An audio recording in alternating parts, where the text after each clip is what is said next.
पूरा बस बात करता हूं, ठीक है। आप सब हमारे प्रिय हो, जो भी हमारे जिला कार्यकारिणी टीम है, ब्लॉक की है, विधानसभा की है, ये आपकी मेहनत है कि आज यहाँ पे इतने सम्मानित लोग एकजुट हैं। और मैं अपने सभी लॉकड आर्मी कार्यकर्ताओं के लिए निवेदन करूंगा कि आप लोग जोरदार ताड़ी बजाएं।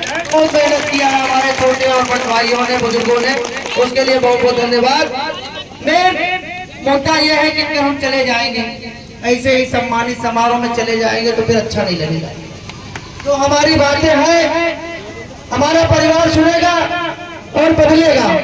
मुझे पूरी उम्मीद है कि लखीमपुर खीरी की धरती बदलाव मांग रही है।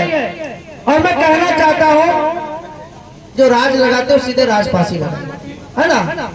क्योंकि जब हमारी शासन सत्ता थी तो सबसे पहले महाराजा त्रिलोकचंद पासी जी ने जब विक्रमपाल तोमर को दिल्ली में आया था, और सबसे पहले भारतीयों से राजपासी टाइटल अडॉप्ट करने वाले कौन? महाराजा त्रिलोकचंद पासी जी, जो बहराइच गद्दी के राजा थे। वो सबसे बड़े राजा थे और उन्हीं के कुल में महाराजा सोहेलदेव जी जन्मे। महाराजा सोहेलदेव पासी उन्हीं के कुल में जन्मे। और आपकी लखीमपुर खीरी जो धौरहारा है, ये पासियों की सबसे मजबूत राजधानी रही है, बहुत मजबूत राजधानी रही है। आप समझ लीजिए लखनऊ, हरदोई और रायबरेली तक धौरहारा होल्ड करता था। इतने खतरनाक पासी रहते थे अपने स्वाभिमान सम्मान वाले। आज आपको मैं बता दूं, आपने देखा होगा, बहुत सारी मूवियों में देखा होगा, तुगलकी फरमान, तुगलकी फरमान जारी किया जा रहा है। तुगलकी फरमान किसके लिए जारी किया गया था ये किसी को नहीं पता। जो सत्यता है वो मैं अपने बीच में अपनी माँ, बहन, बेटी, भाई, बुजुर्गों के सामने बताना चाहता हूँ।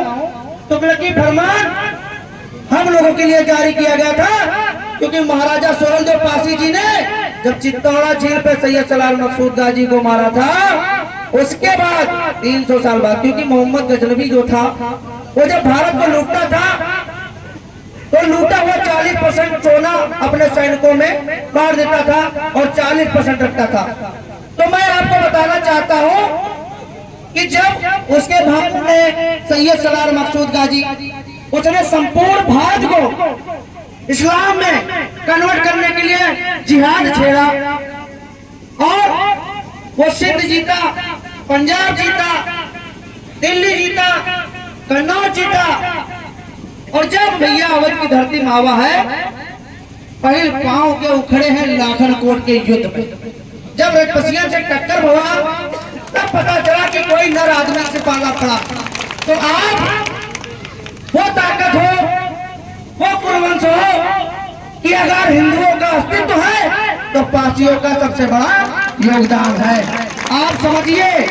और मैं कहना चाहूंगा कि हर पासी शेर है, बस जगने की देर है। आज संविधान है और संविधान में कोई लाठी और डंडे से राजा नहीं बनेगा। राजा बनेगा तो इस अंगूठे से बनेगा, इसको याद रखिएगा। मैं निवेदन करता हूँ अपने परिवार से, दारू और महुए मुर्गे पे वोट मत करिएगा, नहीं तो अपना स्वाभिमान सम्मान बेचोगे और 5 साल मारे जाओगे। फांसी इस धरती पे इसलिए आया हूँ कि पूरी लखीमपुर खीरी में अगर अपनी जनसंख्या उठाओगे तो 12 से 14 लाख होगी, इससे कम नहीं होगे। मैं वादा करता हूँ ये आपकी धरती है। और अब में 90 पट्टियां थी, 90 पट्टियां आला खाना में आप देखेंगे तो 90 पट्टियां थी। 80 पट्टियों पे पासियों का राज था और 10 पट्टियों पे अहीर और समाज का शासन था, और जो आपस में मिलकर रहते थे।